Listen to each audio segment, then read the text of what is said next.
Ada lagi? Nanti daripada Assalamualaikum warahmatullahi wabarakatuh.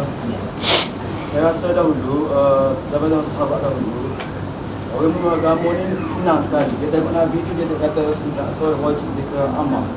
Kemudian datang selepas daripada Nabi dan sahabat-sahabatnya, berlakulah pentarjih mazhab masing-masing. Maka di situ berlaku kita lihat perpecahan dalam umat Islam ini. Jadi seolah-olah kita belajar tu atau menambah Nabi semakin nama perpecahan. Sebab berlaku perpecahan dalam mazhab masing-masing. Kata oleh betul. Dan kes itu kita sudah nampak berlaku di India ke mana-mana. Lalu saya telah baca buku yang dikarang oleh Abdul Aiqani, menyatakan bahawasanya kalau aku boleh bakar semua kita akan terbakar belakang. Apa ketika kerana sunyi. Jadi macam mana kita nak susah supaya benda tu seperti dahulu. Lagi? ada lagi? Ada tak? Soalan. Lagi? Ada lagi tak? Okey, 2 soalan. Satu bab uri tadi, Uri. kedua bab Dia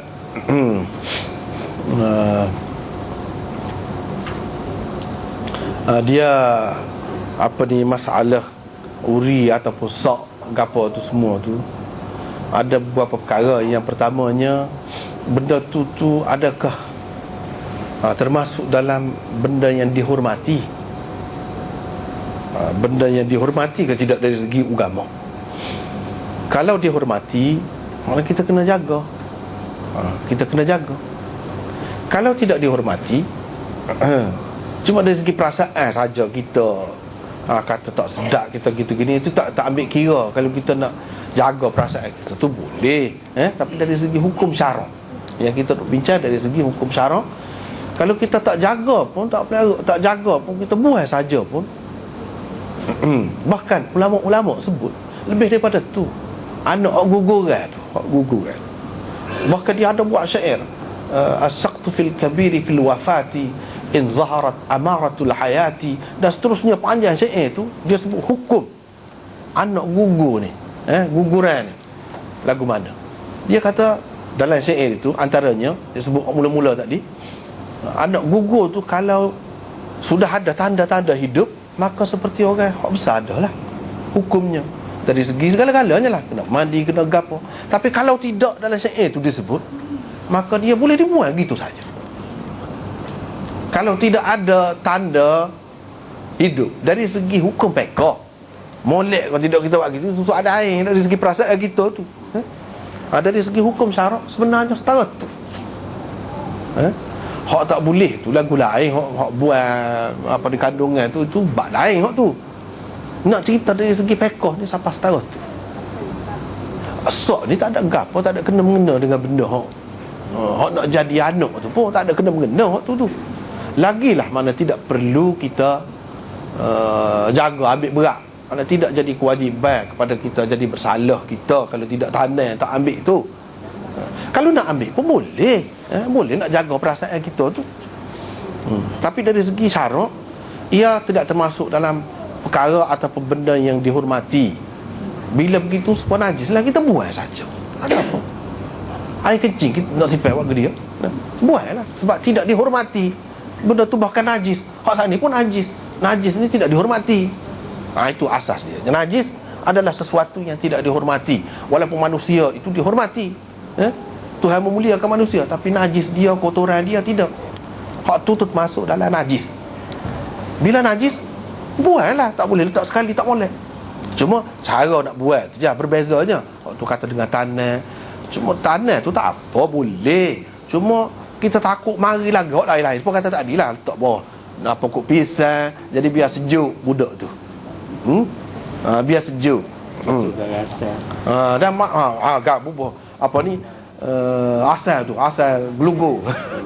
Garai gapo tu, itu tidak perlu buat gapo dia. Bukan kita nak pakai, kalau kain boleh lah kita nak pakai, kita basuh najis. Ni tak najis, tu najis. Dengan sebab itu tak ada perlu jaga dari segi hukumnya. Dari segi hukumnya begitulah. Lepas tu orang ambil buat kata goni guna dalam bahan kosmetik tu, benda tu kalau nak kiranya bahan yang najis asalnya tak boleh lah. Hak moleknya kita jagalah diri. Kita jaga, tak usah pakai lah hak lagu tu kalau tahu. Kalau tak tahu pun hak moleknya kita kena tahu. Kita nak guna ni. Supaya nak makan lah juga.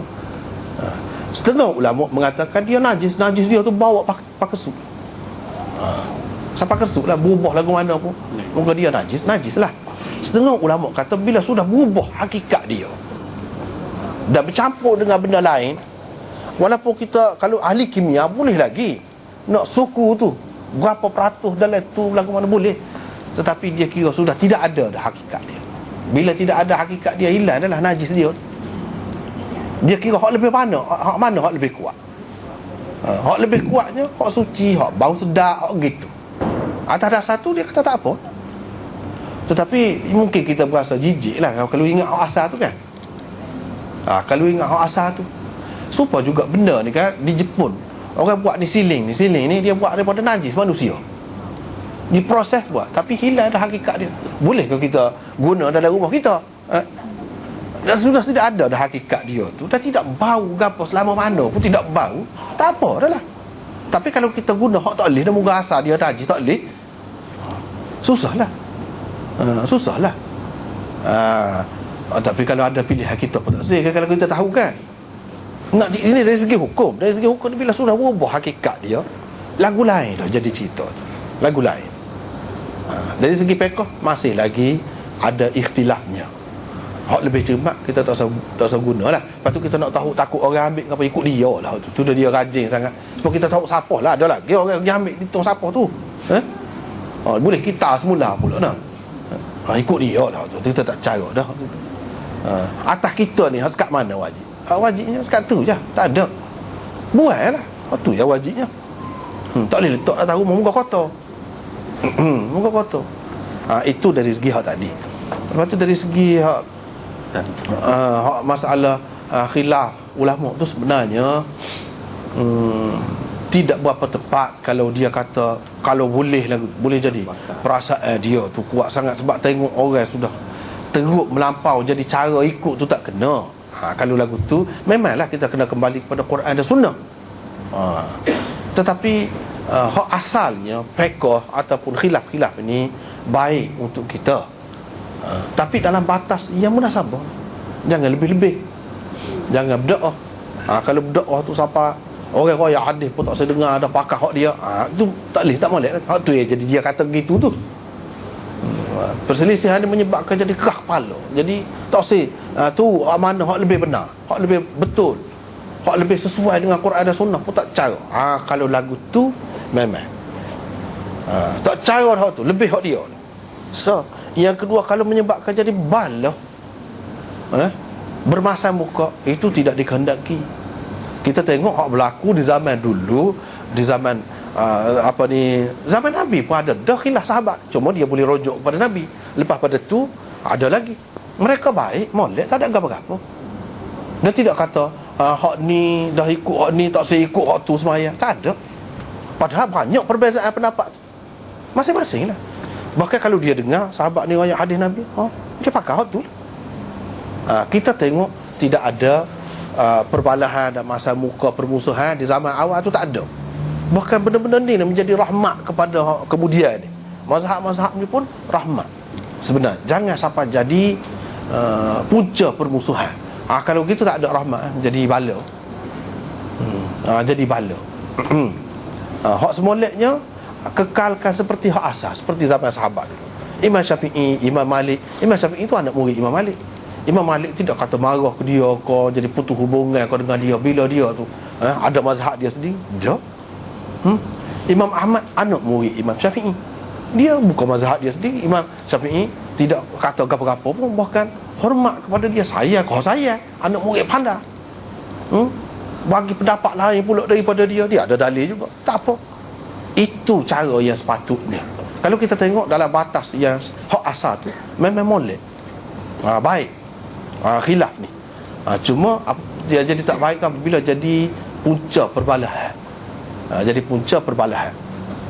Bahkan dalam sejarah ni, nasabah kalau pengarang tu nak marah sampai kata gitu tu, dalam sejarah di suatu ketika dahulu muncul ini di antara kebaikan hak orang panggil Wahabi tu di Arab Saudi tu.